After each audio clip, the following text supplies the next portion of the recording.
Saya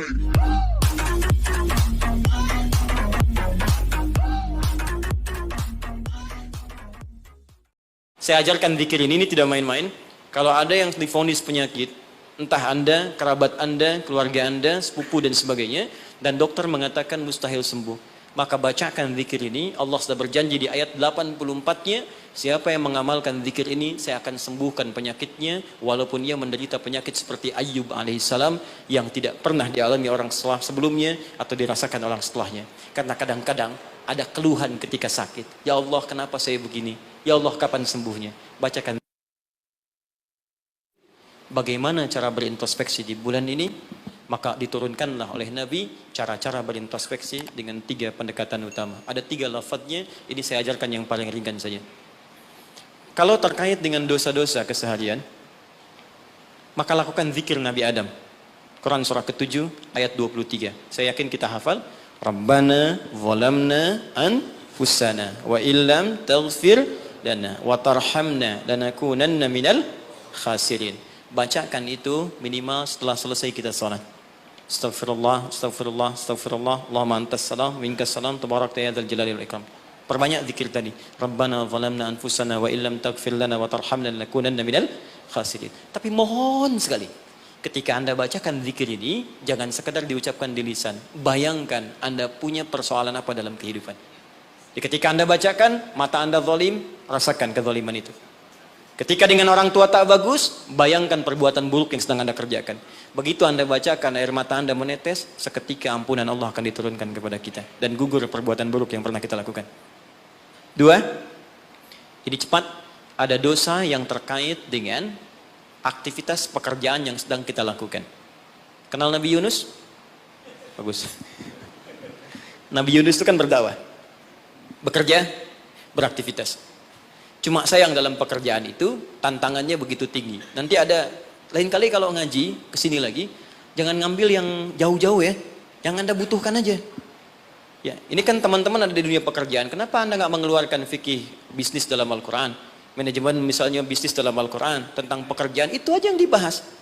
Itu lebih terasa nanti apa yang kita butuhkan, itu yang kita dapatkan. Ada di Quran cara misalnya memudahkan kita mendapatkan kemudahan dalam pekerjaan, tantangannya apa saja, ini yang terjadi kalau Anda bisnis begini, ini yang mungkin terjadi pada orang, penyakit ini yang muncul dari ria untuk diri yang meraih kesuksesan, dari yang iri hati, yang dengki, mengobatinya bagaimana, ada semua. Nah, Nabi Yunus salah satu tipikal yang dicontohkan oleh Allah, sedang beraktivitas, bekerja, dapat tantangan tidak biasa.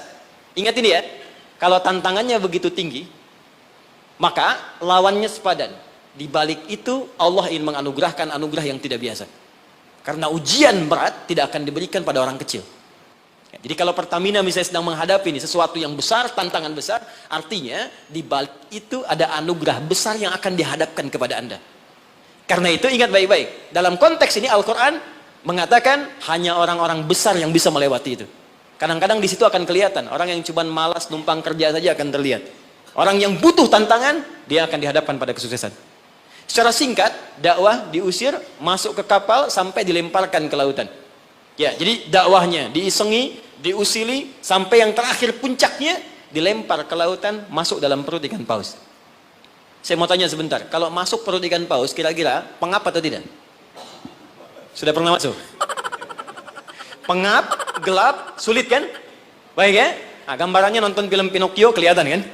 Nah, sekarang lihat baik-baik. Ketika Nabi Yunus alaihissalam ada dalam perut ikan paus itu, sempat terlintas dengan sifat kemanusiaannya. Kapan saya bisa keluar dari persoalan ini? Kapan Allah tolong saya? Itu fitrah kemanusiaannya. Tapi fitrah kenabiannya, karena beliau maksum, diluruskan oleh Allah. Jangan mengeluh. Ini jalan menuju kesuksesan. Bagian dari kebaikan yang mungkin kamu akan dapatkan. Lakukan zikir ini, begitu diucapkan zikirnya, dikeluarkanlah dari kesulitan itu. Saya mau tanya sebentar. Tadi masuknya ke perut ikan apa? Ikan paus. Tapi ketika dikeluarkan, bahasa Qurannya, bukan saya keluarkan dari perut ikan paus, tapi Allah katakan dengan kalimat yang sangat indah. Di ujungnya ditutup, siapapun yang punya persoalan yang sama seperti Yunus, kalau melakukan zikir yang sama, aku akan bebaskan dari setiap kesulitan aktivitas yang sedang ia lakukan. Buka Quran surah ke-21, ayat 87-88. wa dhannuni idh dhahaba mughadiba fa dhanna an lan naqdira alayhi fanada fi dhulumati alla ilaha illa anta subhanaka inni kuntu minadh zalimin fastajabna lahu fanajjaynahu minal gham. Masuk ke perut ikan paus tapi dikeluarkan bahasanya menggunakan gham. Apa itu gham? Gham itu secara singkat awan gelap yang menaungi, ghammun. Orang Arab menggunakan kalimat gham pada setiap peristiwa yang membuat kita gelap, pengap, lelah, capek. Anda yang ngajukan tender, Anda yang dapat proyek diserobot oleh orang lain, bukankah tiba-tiba merasa lemas? Langsung gelap, padahal matahari begitu terang. Jadi nggak enak makan, jadi lunglai, tiba-tiba stres. Ya, dirawat saja. Anda yang mencoba melamar, tiba-tiba dipinang oleh orang lain. Ya, gelap, capek, lunglai. Ya, gelap, itu gham namanya. Jadi, maaf, ada orang yang memang nggak masuk ke perut ikan paus, tapi mengalami peristiwa yang luar biasa. Tantangan besar, jahilin orang, oh, kok mesti saya? Tiba-tiba keluar di lisan, ya Allah, kenapa saya? Saya tahajud, saya puasa juga. Saya baca Quran juga, ya Allah. Apa kurang saya? Kurang sabar. Ya, ternyata, kadang-kadang terucap, teman-teman sedang kerja. Ya, bebannya begitu tinggi. Udah gali-gali, udah tahajud, minyaknya nggak dapet. Ya, atau tiba-tiba sudah dibilang nggak dapat terus diambil orang gitu. Apa yang harus dikerjakan? Itu pernah terjadi. Kata Allah, lakukan zikir Nabi Yunus alaihissalam. Ada yang salah dalam diri kita. Yang ngatur rezeki itu Allah. Jangan mengeluh. Ya, 2 kali lipat motivasi munculkan lagi, petakan lagi, tambah lagi pengetahuannya, kerja lebih maksimal lagi, maka pembukanya dibuka dengan kalimat zikir. Ini yang membebaskan kita dari kesulitan. Jadi kalau Anda sedang praktek, kerja dimanapun, offshore kah itu atau di darat kah, atau ada kesulitan di kantor, bacakan zikir ini. Ini bagian dari hal yang ketika kita bacakan bisa menghilangkan kesulitan yang kita sedang rasakan. Rabbana, masih ingat? Wa nada fid dhulumati alla ilaha illa anta subhanaka inni kuntu minal zalimin. La ilaha illa anta subhanaka inni kuntu minal zalimin. Rutinkan zikir itu, terutama kalau mendapatkan kesulitan dalam pekerjaan-pekerjaan atau beraktivitas. Yang terakhir saya tutup, sekarang sedang banyak penyakit menyebar di mana-mana, sampai orang yang sakit biasa pun dicurigai, batuk di kereta tiba-tiba digulung, batuk di pesawat dikeluarin, padahal cuma batuk aja gitu kan. Ya, ada juga yang kemudian kena ini, kena itu dan sebagainya. Kita mesti kuat. Ya, karena kepanikan itu juga bagian dari kelemahan yang mungkin bisa menambah penyebaran virus atau apapun dengan cepat. Maka Allah mengajarkan zikir lewat Nabi Ayyub alaihissalam. Kalau kita bisa kerjakan ini, maka Allah akan berikan kekuatan lebih dibanding yang lain-lainnya. Zikirnya ditemukan di Quran surah ke-21 ayat 83 sampai dengan 84. Wa ayyuba idznada rabbahu anni massaniyadurru wa anta arhamur rahimin. Saya ajarkan zikir ini tidak main-main. Kalau ada yang divonis penyakit, entah Anda, kerabat Anda, keluarga Anda, sepupu dan sebagainya, dan dokter mengatakan mustahil sembuh, maka bacakan zikir ini. Allah sudah berjanji di ayat 84-nya, siapa yang mengamalkan zikir ini, saya akan sembuhkan penyakitnya, walaupun ia menderita penyakit seperti Ayyub alaihissalam yang tidak pernah dialami orang sebelumnya atau dirasakan orang setelahnya. Karena kadang-kadang ada keluhan ketika sakit. Ya Allah, kenapa saya begini? Ya Allah, kapan sembuhnya? Bacakan zikirnya, Anni massaniyadurru wa anta arhamur rahimin. Saya tutup.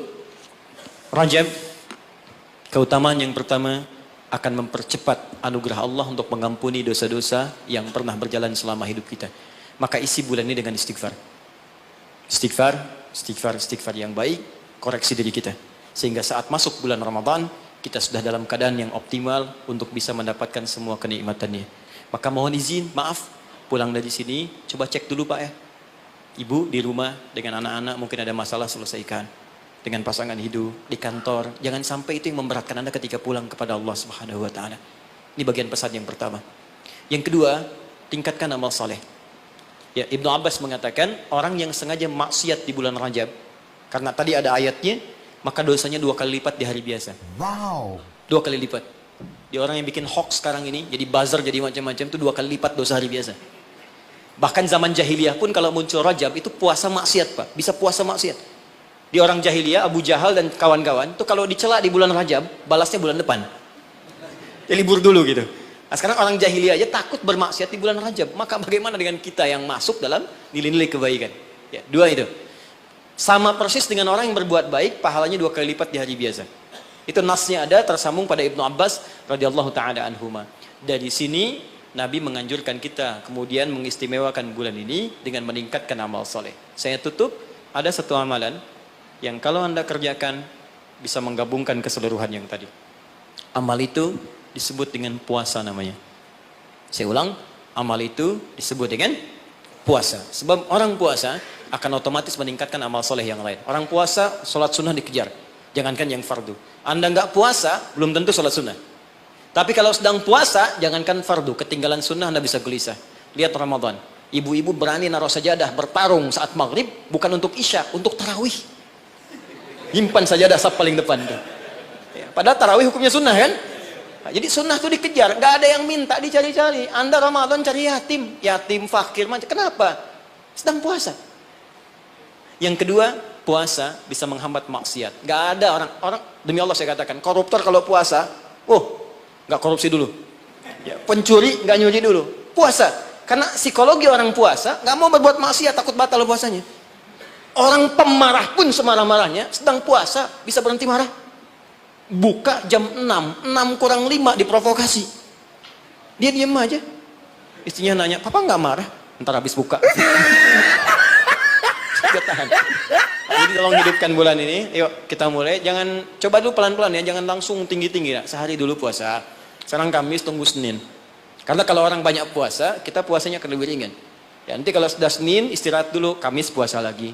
Ya, supaya terbiasa. Nanti saat Ramadan, kita sudah lebih sempurna. Tapi hati-hati, karena bulan ini istimewa, dulu banyak orang abai tentang bulan ini, sehingga ada orang-orang yang tidak mengerti, berbuatlah dengan membuat hadis-hadis palsu.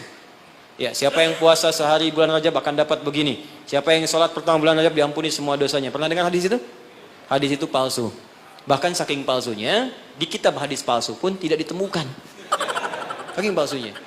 Tapi ada salah persepsi di masyarakat. Apa salah persepsinya? Dikira Rajab nggak ada keutamaannya. Karena yang diketengahkan hadis palsu. Akhirnya orang malas puasa. Orang malas sholat malam. Padahal yang sahih ada. Jadi kalau ada yang sahih, kenapa menggunakan yang palsu? Jadi kalau Anda ingin sholat malam, sholat saja. Tahajud namanya. Silakan tahajud, perbanyak malam, tingkatkan ketaatan. Siangnya silakan puasa, gunakan yang sahihnya. Mudah-mudahan dosa kita diampuni oleh Allah Subhanahu wa taala.